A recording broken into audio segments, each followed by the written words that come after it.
Somewhere on the internet, a young man is getting beaten up.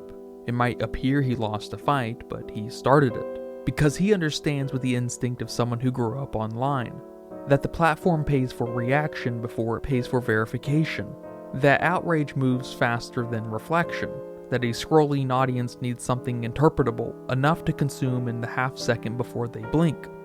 Pain is interpretable. Humiliation is interpretable. A man absorbing punishment for no apparent reason is interpretable, and so Amir becomes visible. The videos circulate. The audience believes what it is seeing because the internet rewards immediacy and extremity. A coherent persona is readable. Chaos is readable. And Amir getting hit, getting up, doing it again is nothing if not coherent. He has found the shape that the algorithm rewards, and he is repeating it. But the videos were staged. The violence was engineered. The spontaneity was a product of design. The campaign built around Amir is engineered. The corporate authenticity surrounding the campaign is engineered. The documentary surrounding that authenticity is engineered. Every reveal exposes another layer of construction behind it, and eventually the only conclusion available is this.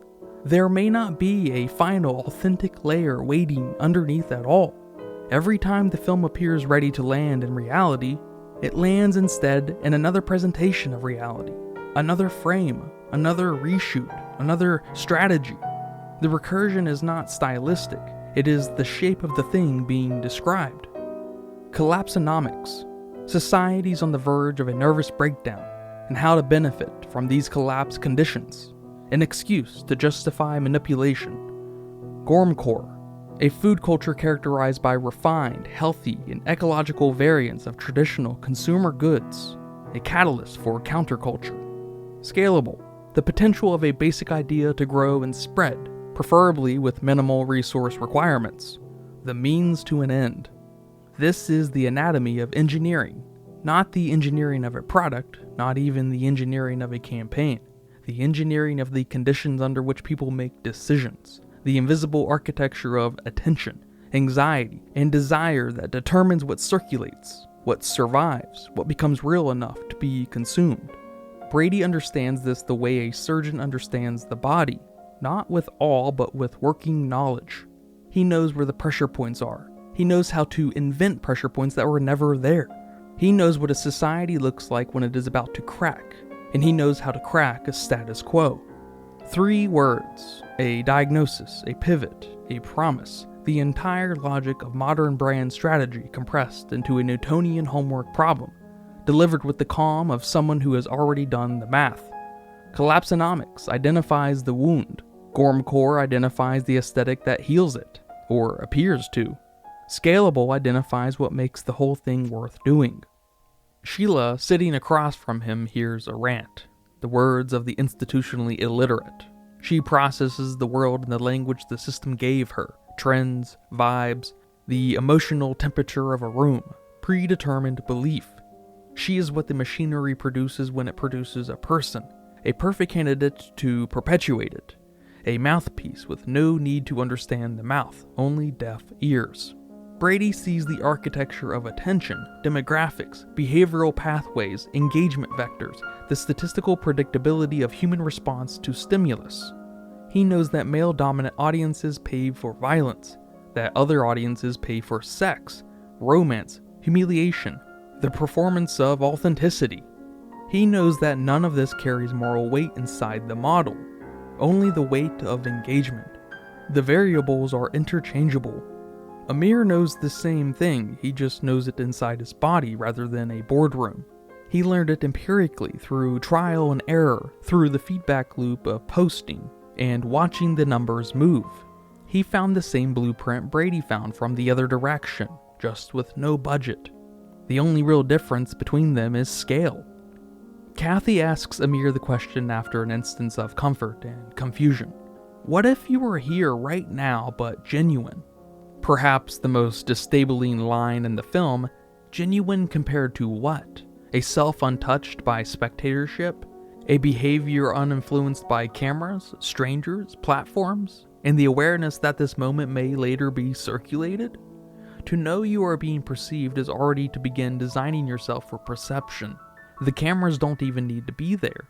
The internalized camera was installed during the construction of the delusion of modernity. A mirror is the distillation, a concentrated version of a logic that already governs everyone else in the room, only with worse production design. Corporations manufacture presence, influencers manufacture intimacy, documentaries manufacture objectivity, platforms manufacture outrage, audiences manufacture consensus, critics manufacture distance, essayists manufacture insight. There is something almost charming about a mirror's version of it though, something quaint, when the pursuit is this small and this manageable. A kid with a phone, learning the rules by feel, getting hit for an audience of thousands, maybe sometimes millions. The machinery is still visible. The seams show. The scale hasn't yet swallowed the person operating it. He is still recognizably a person trying to get attention, which is to say he is still recognizably human, which is more than can be said for the institutions that will eventually try to harness him. Brady quotes Amir in that it hurts more not to be famous than to go out and get beaten up. The cringeworthy confession of someone poisoned by the internet, mistaking attention for love.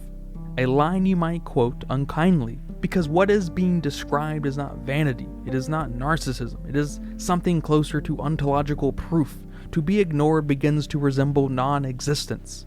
Attention becomes intertwined with economic opportunity, identity, relevance, self-worth, social mobility, the feeling that one has entered the zeitgeist. If nobody reacts to you, do you exist socially at all? A person no longer simply exists publicly. They generate an emotional ecosystem around themselves, an identity atmosphere, coherent enough to circulate, stable enough to monetize. The internet does not reward subtlety, it rewards readability. Outrage is readable, chaos is readable, extremity is readable.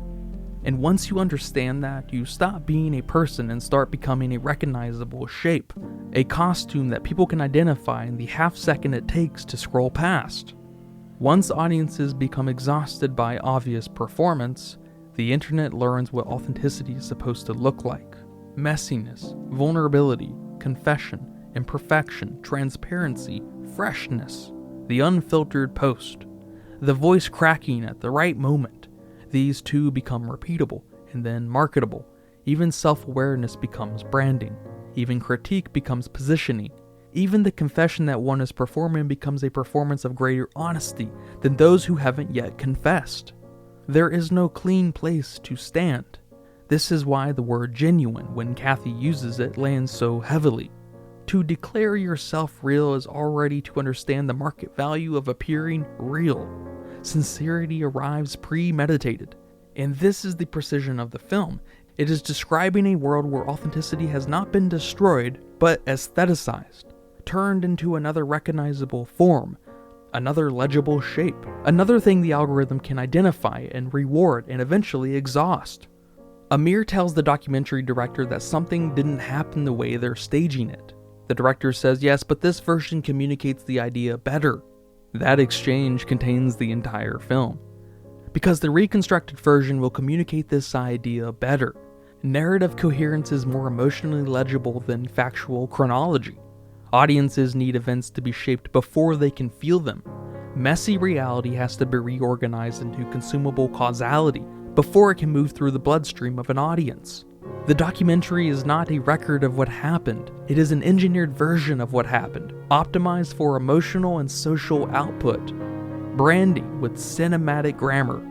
And the interpretations throughout the ruptures, the resets, the visible seams stop feeling like formal experimentation and start feeling like procedural honesty. The film keeps exposing its own construction because seamlessness itself is the manipulation. The smoother the experience, the more engineering disappears behind it. Immersion becomes suspect. Every polished surface is a decision about what not to show. The film is not asking what is real. It is asking how reality is being organized for you. There is a moment that almost escapes. Kathy stands in a doorway talking to Amir. A tender passing, smiling eyes, a small coy current. The shape of a real exchange between two people who, for 1 second, are not performing for anyone. Then cut, reset, let's go again. a devastation, because that documentary cannot let it be in all of its objectivity. The human glances won't make the cut. The tenderness must be reshaped, restaged, improved, captured properly, professional, a little cold, a little clinical. What looked like a tender, fun moment interrupted with designed decisions. The apparatus reasserts itself the instant something accidentally human happens inside it. Modern systems struggle to let experience remain experience, the lived experience. Everything risks becoming presentation. Even tenderness, even the accidental warmth between two people in a doorway, which the camera saw and immediately decided something surreal could derail the objective. It was just a prank, a confession of sort. It is not a profound line. It is not even meant well. It is the deflated mumble of a kid who got further than he expected to get, in a system he was always too small to control. Exhaustion may be the closest thing to honesty the modern attention economy can produce. Not a real self underneath the performance, just the visible fatigue of someone who has been performing too long to remember what stopping would feel like. The engineered self, it turns out, is not the subject. The real subject is the engineered audience. Amir, the campaigns, the documentaries, the fake outrage, the fake objectivity. All of it functions as machinery directed at one thing. Not money, not truth, not ego. The shaping of perception itself. The organization of attention. The construction of which emotions emerge, which narratives cohere, which images circulate, which spectacles persist long enough to become economically viable. The audience is not simply manipulated. The audience is organized. Branding requires stability, repeatability, continuity. Markets depend on predictability, but human beings mutate through experience, grief, age, humiliation, memory, environment. Identity is naturally fluid. Perspectives change. Beliefs change. The self that existed last year is not the self that exists now. The self that exists now will not be the self that exists in 5 years. And this is not a failure of character. It is what being alive does to a person. A restaurant cannot reinvent its menu every night, so people learn to manage themselves as stable products. Not because they are shallow, because the system of visibility they live inside rewards consistency over transformation. The freezing of a person into the version of themselves that performed best last quarter. The slow replacement of a fluid, contradictory, transforming human being with a legible, repeatable, monetizable shape. What is lost when identity becomes branding is not honesty. It is the right to change. There is no clean place for which to deliver this essay. These sentences are structured to hold attention. This voice is placed for retention. This argument is shaped for circulation. Engineered like the platform delivering it, which surfaces some voices and buries others through systems no less precise than the one Brady describes. The machinery does not stop at the edge of the screen. It traps everyone inside it, including the person trying to explain it. And maybe that is why the curtains keep getting pulled back, forever, because there is no final reveal waiting underneath. Only another audience watching another performance about the construction of watching performances.